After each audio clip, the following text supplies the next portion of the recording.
25 तारखेला अचानकपणे माझं इन्स्टा अकाउंट म्हणजे खरं तर सोशल मीडिया म्हणजे गेले आता काही वर्षांपासून मी सोशल मीडियावरती आम आदमी पार्टीचा प्रवक्ता झाल्यापासून अनेक जनतेचे प्रश्न, मग ते राजकीय प्रश्न असो, सामाजिक प्रश्न असो, असे उचलत आलोय.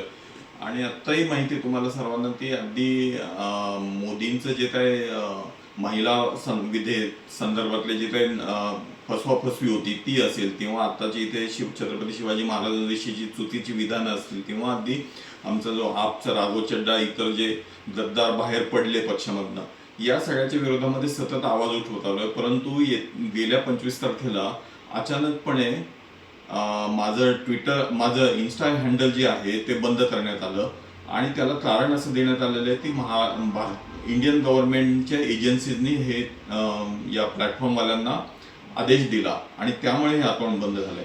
खरं तर हे सगळंच म्हणजे एका अर्थाने बेकायदेशीर आहे. खरं तर मी संविधानाच्या चौकटीमध्येच आतापर्यंत आवाज उठवत आलो आणि त्यामुळे याच्या विरुद्ध आवाज उठवत राहणे काम आहे. यासाठी मी आपले ख्यातनाम वकील आसिम सरोदे यांनाही मी विनंती केली. आज आम्ही त्या पद्धतीने पुढे जात आहोत. त्या संदर्भात लिगल कशा पद्धतीने ॲक्शन घेता येईल ते मला ते मदत करतात या संदर्भात.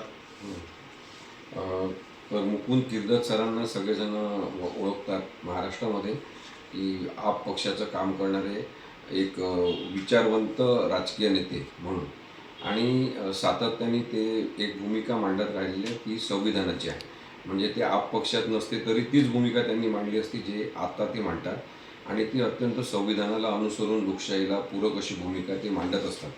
त्याच्यामध्ये अचानक भारत सरकारतर्फे under section 79(3)B information technology ॲक्टनुसार तुमचं इंस्टाग्राम अकाउंट सस्पेंड केलेलं आहे असं त्यांना कळवण्यात आलं 25 एप्रिल 2026 रोजी. आता खरं तर कोणाचे अकाउंट सस्पेंड करायचं असेल, सोशल मीडियावरचं अकाउंट बंद करायचं असेल तर त्यासाठी एक प्रक्रिया सांगितलेली आहे.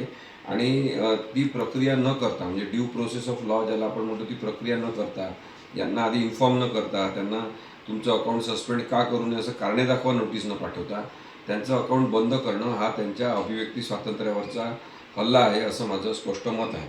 आणि त्यामुळे आम्ही त्यांना नोटीस पाठवलेली आहे. ग्रीव्हन्स ऑफिसर मेटा प्लॅटफॉर्म्स यांना एक नोटीस पाठवलेली आहे.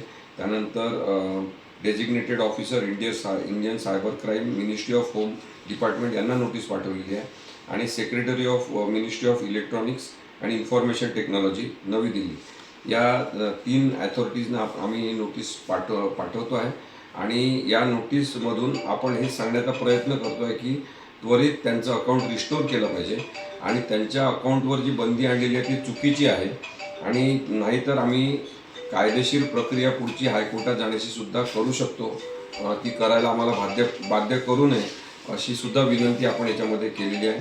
आणि एक प्रकारे भारत सरकारतर्फे बेकायदेशीरपणे अभिव्यक्ती स्वातंत्र्यावर गदा आणण्याचं काम जे केलेलं आहे ते चुकीचं असल्यामुळे मुकुंद किर्दत सरांचं इंस्टाग्राम अकाउंट त्वरित त्यांनी सुरू करावं, पूर्ववत करावं आणि यानंतर कोणावरही अशी कारवाई करू नये असं मला वाटतं.